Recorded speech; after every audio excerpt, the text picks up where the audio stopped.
Business schools are amongst the most coveted higher educational institutions. Students go through some of the most competitive exams and pay significant fees, and many of them give up significant potential earnings because they hope that at the end of their degree, they will get an MBA and they'll get a great job.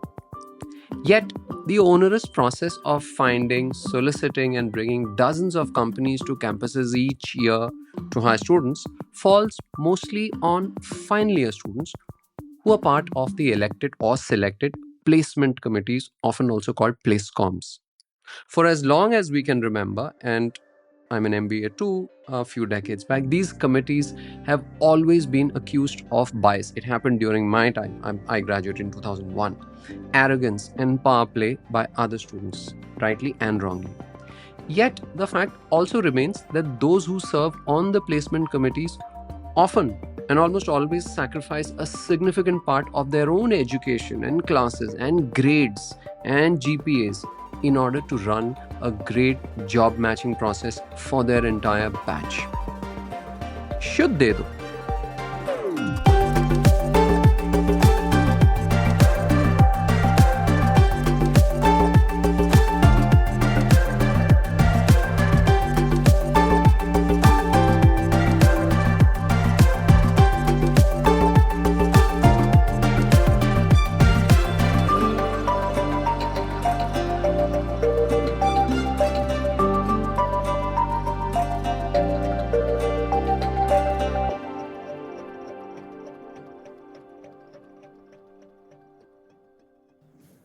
In the US, for instance, most leading B schools have their own professional teams that run the entire campus hiring process instead of students.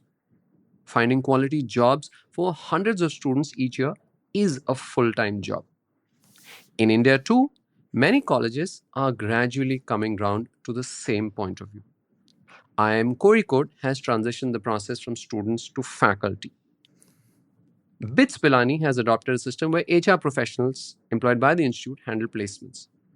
IIT Bombay has recently set up a committee under a Professor Uday Khedkar with the goal of setting up, and I quote, setting up a clean and transparent placement process system.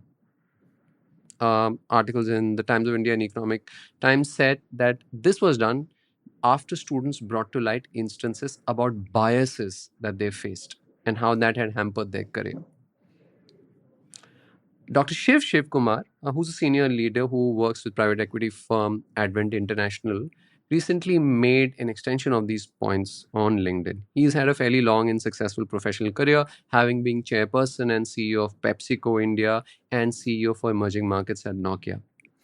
He said that leaving placements to second year students is wrong. Nothing can be further from the truth. The B school customer is industry, and it's their job to make sure that they interface with industry and bring the best companies every year and find the best job for their students. A professional placement CEO needs to do that. Why are we asking this question now, though? I mean, India has hundreds, thousands of B schools, and many of them have the system which has been going on for decades, like I said. Well, we're asking this question now because this is rarely a problem when jobs are abundant, when placing students and entire batches is easier, when companies are falling over themselves to hire the best and the brightest MBAs. But jobs are getting scarcer, placements is getting harder, and AI will only continue to eat away at more jobs. Even as the same time, B school fees have been growing higher and higher and higher. And of course, I mentioned the example of other campuses like IITB, BITS, IMK, etc., having already started that ball rolling. So the question normally now is those who don't change, the B schools that don't change will have to face the questions. Normally, what happens is you don't have to change. Those who are changing have to answer why are you doing things differently when this works. But I think we're at this point now when B schools that say, look, we let students run campus placements will be asked, but why? This is a fascinating episode that we have for you today. And we have one guest today. Normally we have two, but today we have one guest. But I'm fairly confident that one guest represents multiple facets that we'll be able to draw on upon. And our guest is Professor Varun Nagraj, who's the Dean and Professor of Information Management and Analytics at the SPJIN Institute of Management Research, which is often called SPJIMR in Mumbai. He holds a PhD in management from the Case Western Reserve University's Weatherhood School of Management. He also holds an MBA from Boston University and an MS in computer engineering from North Carolina State University and a BTech in electrical engineering from IIT Bombay. He's also had a career spanning over 3 decades in digital products that reflects his passion for product management, development, and innovation. Welcome to 2 by 2 Professor Nagraj. Thank you. Thank you. I'm really excited to be here, especially discussing the very important topic that you've laid out. Thank you. And of course, my other guest is also my other co-host, Praveen Gopalkrishnan, also incidentally an MBA. Welcome, Praveen. Thank you, Rohin. Let me just say that not much has changed from the time that you graduated, which we know was a long time ago, to the time that I graduated, which is very recently. So all the distrust and the anger and the passions that arise inside campuses towards PlaceCom is something that I've seen in very close quarters, and we'll talk about that as well. All right. 3 MBAs get onto a call to discuss how placements should be done. Great conversation ahead. If B schools didn't exist and we invented B schools today, would we end up at a system where we said, hey, you students in the second year, why don't you figure out how to get jobs for everyone in your batch? Professor Nagraj, I think I often find this question as a very powerful way of challenging things that are done the way they are done because we never question them, right? But if you just kind of often ask ourselves, if this was invented today, would we do it like this? Would we, Professor? No, we would not. In fact, honestly, I was very surprised when I came back from the US to India 3 years ago to take up this position at SPJMR, that this is how placements were done. I had been out of the country for 30 years. And certainly this was not how things were done at IIT Bombay, back in the day, back in 1986. So obviously these are all, new trends that happened over the last 30 years that I was blissfully unaware of. And so I must say it was actually quite a very big surprise to me that this is how placements, or what one might call career services, are delivered in business schools and I guess other institutions in India as well. Professor, we would like to believe that some of our listeners, well, if not the majority of our listeners, are very young and have no idea what's going on. For them, 1986 is like a long time ago. So, for the benefit of mostly our listeners, but also for me, actually, because I may not be aware about it, could you tell us a little bit about what placements were like in IIT Bombay in 1986 that you remember? And of course, what's going on in the United States? Because, like you said, you've come from the US, and I know that's a different system over there. So we can start there, and then you can contrast it with what's happening right now in India. Certainly. So 1986, as this is pre-liberalization, of course. So you're looking at a time where probably 2/3 of the class was looking to go to the United States for graduate studies, and the remaining folks were planning to join IM A, B, or C. I think L had just started back then, but really A, B, C were the places you would apply to.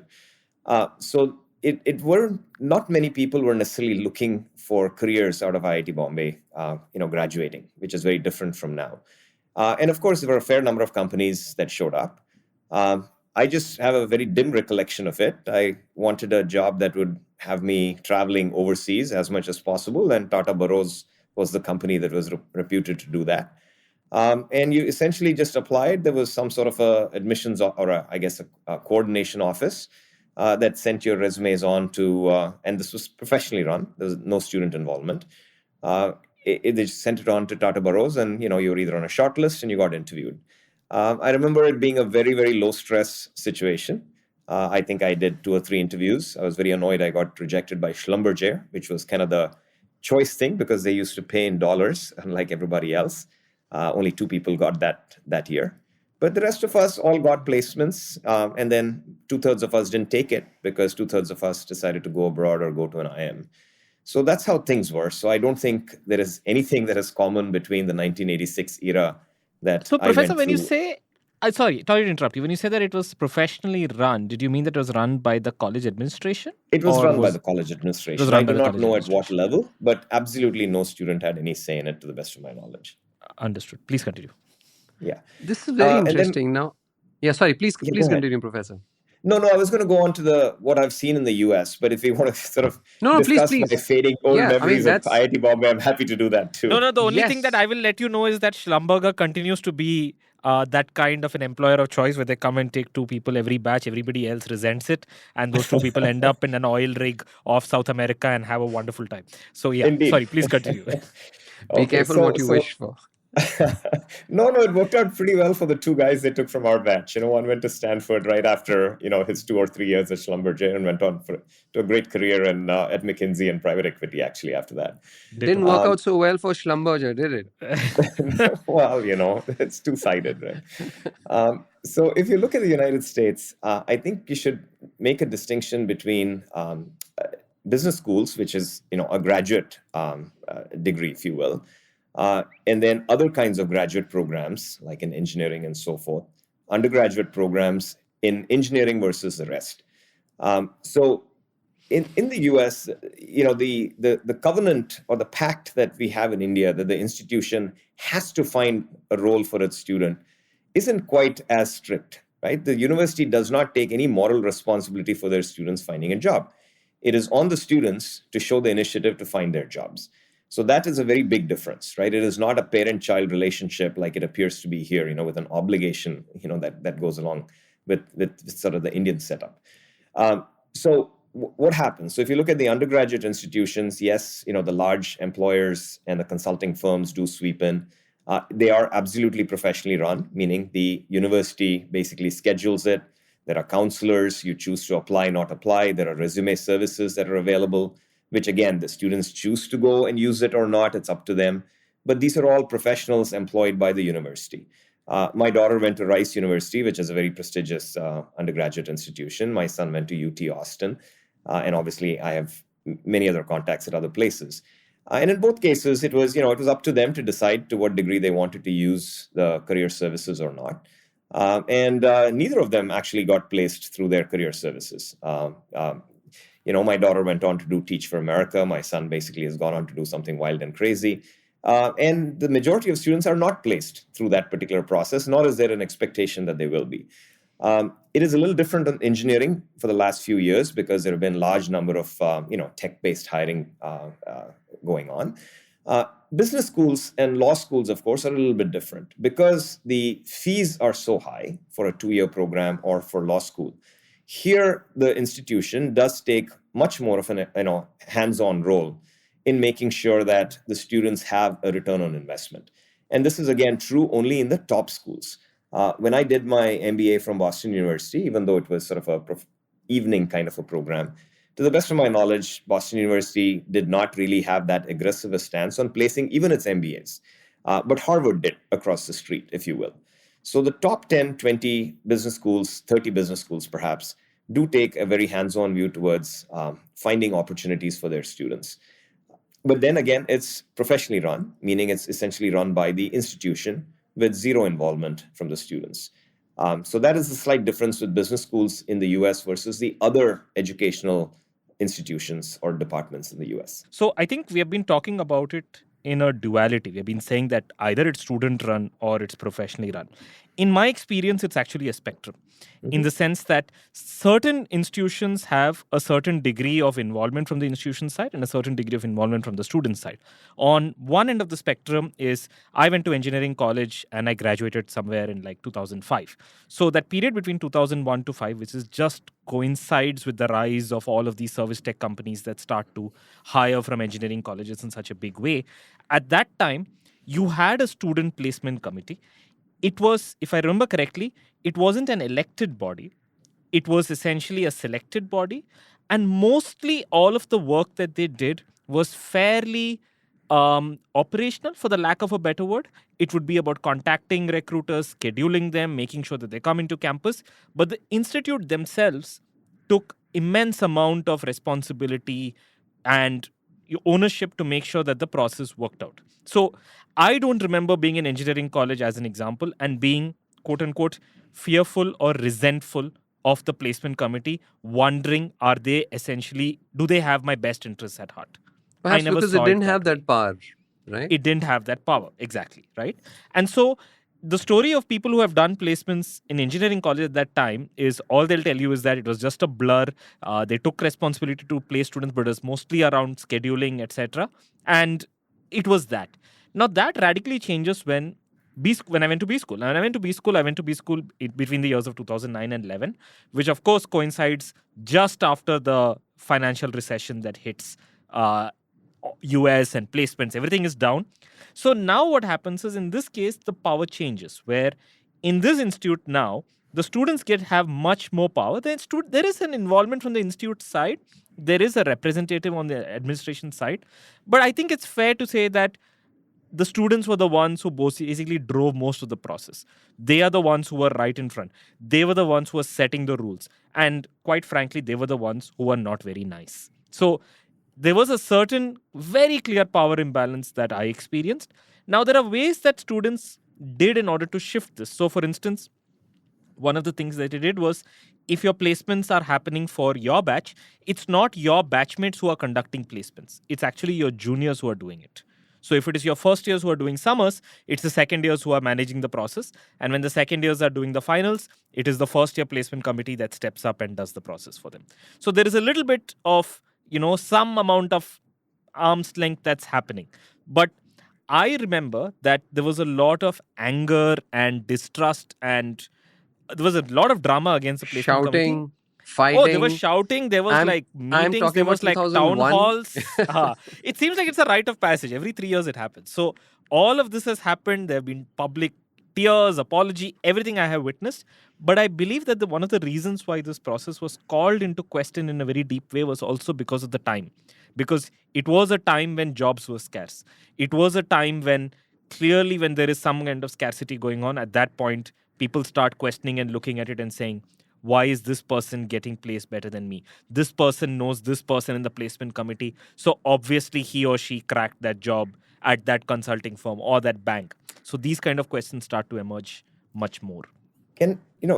Maybe what will help is if I can describe, I'm happy to describe the Playcom process here at SPJMR. Yes, thank you. That was my question. I wanted to ask Yeah. you, because you did tell us earlier when we spoke that SPJN itself is on some kind of a continuum and transitioning towards, taking more control. So if you could just tell us how it's, what the history is, where you are today and what that continuum is, that'll really be helpful. Absolutely. I'll also give you sort of a few points where, I hear everybody, including you, making some points about the arrogance and cruelty and stress and favoritism allegations against Playcom. But I'll also tell you what my observations are. But they would be limited purely to SPJMR because that's the only data point that I have. So on a continuum, consider us to be somewhere in the middle. We have a handful of grown-ups, in senior roles who are not faculty members. These are director level folks that run the career services office. So in that sense, think of it as a skeletal crew of what an ISB might have that we have. So ostensibly, the grown-ups are in charge. So we have 360 students that graduate every year out of the 2-year program. Our placement committee consists of 25 students. The professional group, is 4 or 5 or 6, of which a couple are quite senior. And they are, the grown-ups in charge, if you will. And the role of the 25 is to actually play the role of, coordination, visit coordination, sending out the emails, putting out the requests, and so on. So that's essentially the intended structure. But though obviously the students probably have more agency than they should, and we'll discuss that in a second. But we already are sort of halfway there where the grown-ups are in fact involved, and it's not faculty, right? It's more ISB style, if you will. Now, through the history of SPJMR, we've actually never had allegations of favoritism and abuse of power and so on. So there's been something that's been a little bit different. And again, I don't know all the reasons why.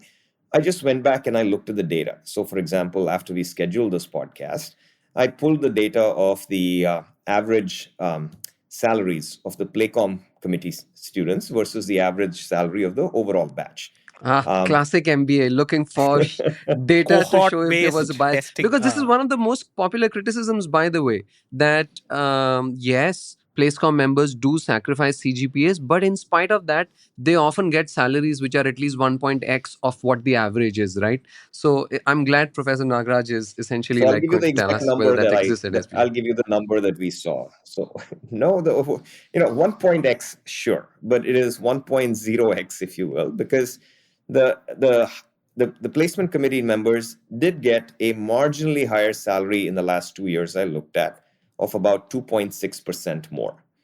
That was it, and if you That's a basically margin of go back error. and do all of our, That's a margin of error. exactly, that's a margin of error. It is not statistically significant at all. So absolutely, I don't see any sort of a personal gain kind of a motive at play here, or at least an outcome, right? There may be a motive, but there's no personal gain outcome at play. We also have the students anonymously provide a survey back to the grown-ups about their happiness with the placement process, the transparency, and so forth. And we generally have a 90% of the student group will rate the placement committee anonymously at a 4 out of 5 or a 5 out of 5, at least at SPJMR. We also have a transparent process where any student can come in and request the grown-ups to pull any sort of data that they feel might be bothering them, as in, which was the group that got shortlisted. Are there more Also, it's like people from some the sort of an placement committee? internal RTI. Yeah, Except absolutely. that you Right. don't get to say that we can't release this data just to satisfy someone's curiosity. That's right. That's right. If you want to come in, we'll take a look at it together. In fact, I also did another sort of testing of the tail. So you usually, after you're around whatever day zeros all the way through day X have happened, you have your last tail of 10% or 20% of the people left, right? The hardest to place, yes. And the percentage of Playcom people in that list as a ratio is almost identical to the ratio of normal students. So you've got these Playcom guys that are sitting in the last 10, 20% as well at the same percentage. 10, 20% of Playcom is unplaced by the time 10, 20% of the whole class is unplaced. So certainly, I have no issues with the bigger allegations, against Playcom, because the numbers don't necessarily support those kinds of allegations, right?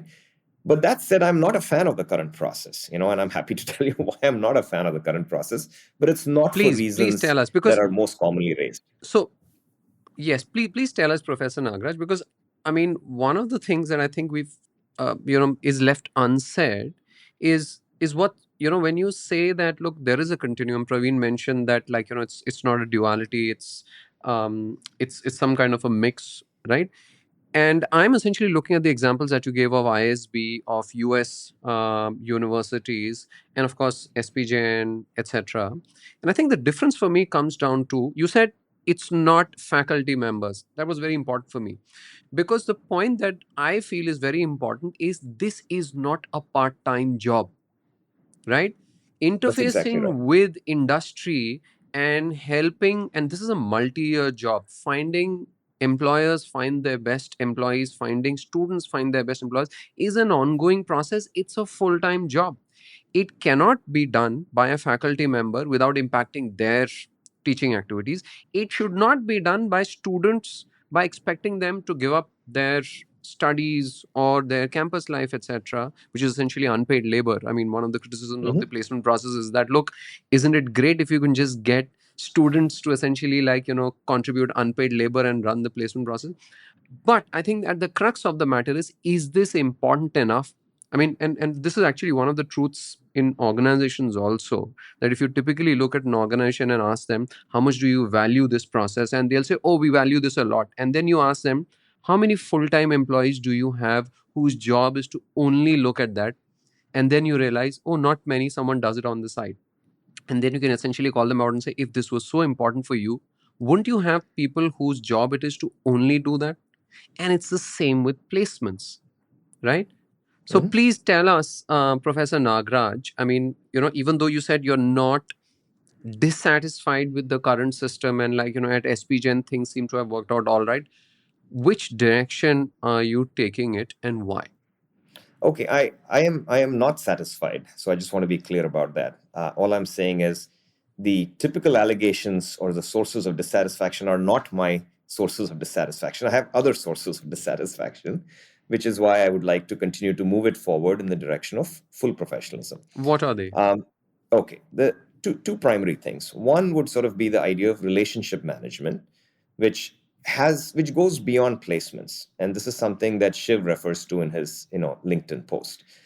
So, from a relationship management point of view, essentially what you're looking at is an institution has a set of relationships with its quote unquote customers, right? And customers, I will look at it beyond just the industry that we place people to. I would say our customers are societies and organizations at large, right? If you take a long term view, eventually it is society that's our customer, of which companies are a form of societal organization. So, if that's the case, then all of the connections and relationships that an institution has, whether it is for purposes of the first job, whether it is for purposes of ongoing consulting, whether it's for purposes of being in advisory roles with boards, if it's for purposes of executive education, these represent relationships that a institution like SPJMR or any other management school should cultivate and nurture carefully. Now, customer relationship management, or I'll call it stakeholder relationship management, as we know, if you look at sort of the history of Salesforce.com and prior to that, Siebel and so forth, is not an easy thing to do. It requires different silos to basically, quote unquote, give up their relationships that they hold near and dear and contribute those relationships into a larger pool of institutional relationships, which is why CRM implementations are so bloody hard. And I think it's time for institutions, educational institutions, to take that same mindset of stakeholder relationship management. And for that to work, and that's the only way you're going to be meaningful to society over a period of time and in different capacities. And it's a two-way relationship. You have people, industry people coming in, industry connects, which also, we talk about. They're all part of having a portfolio of relationships. You cannot be having a portfolio of relationships that is separate, that's being managed in secrecy by others. And by the way, there's a sense of secrecy in our placement process as well. The outcomes are fair. The second point I'm going to make is that I think we shouldn't even be using the word placements as the driving Thank you, factor. Yeah, Professor. yeah, right. And Why? and and Why and though? What's I wrong with the okay. word See, placements? because that is a first-time job target, and I think as you and I have discussed earlier, people hold on to their first job these days for a relatively short period of time. And yes, the first job matters because perhaps the salary there determines your second job salary and so forth.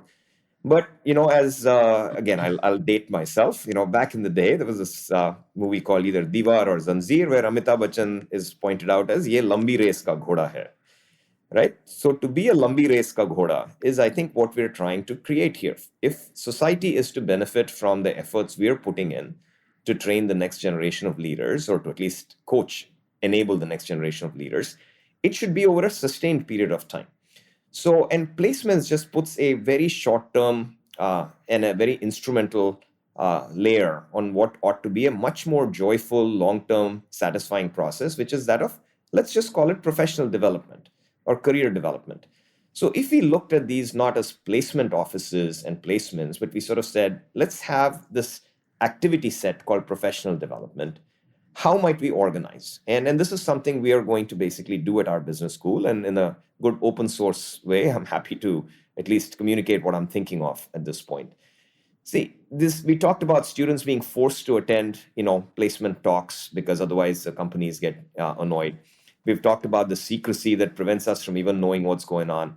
We also know the obsession with the placement talks. Because you have to go, you will actually compromise on schoolwork and academic work in order to go attend the placement talks. You will get feedback from students saying, the coursework got in the way of me preparing for my interview, etc. Right? So when you're looking at this, there's something wrong here. Now, if you took a long-term view of professional development, and we said, the university is responsible for professional development, you would essentially, here's one way to do it. You can run professional development as a 3-credit course. You run it as a 3-credit course. It's administered by the professional development office, right? Faculty may be marginally involved, but it's a 3-credit course with the same rules that apply, and we can talk about whether attendance is mandatory or not and so forth. But whatever the rules are that apply to the rest of the classes, one could essentially have it apply for the professional development course. What would be in the professional development course?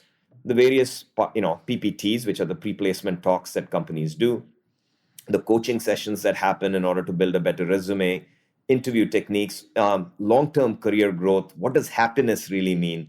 What is a fulfilling life? These kinds of things where, we do have wonderful speakers who come in to talk about these, but because they're not placement oriented, the attendance is almost shameful sometimes. You have these eminent speakers coming and sharing something, but because it's not so tied into the immediate job of interviewing, getting a summer or getting the finals, those things are poorly attended. In the meantime, some companies coming in to talk about whatever, it's 100% attended because Playcom said so.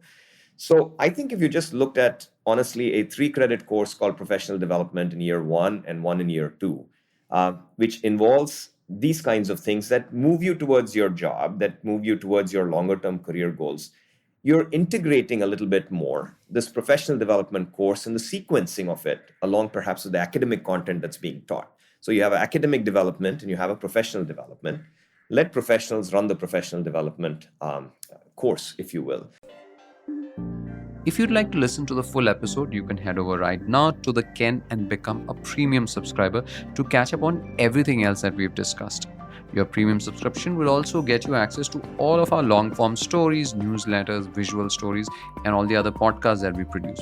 Or if you want to just sample full episodes of 2x2, you can do that by becoming a premium subscriber on Apple Podcasts at a really great monthly price. Lastly, if you enjoyed listening to this episode, let us know by rating the podcast on your favorite podcast streaming platform. Thank you for listening, and we'll be back next week with another exciting episode.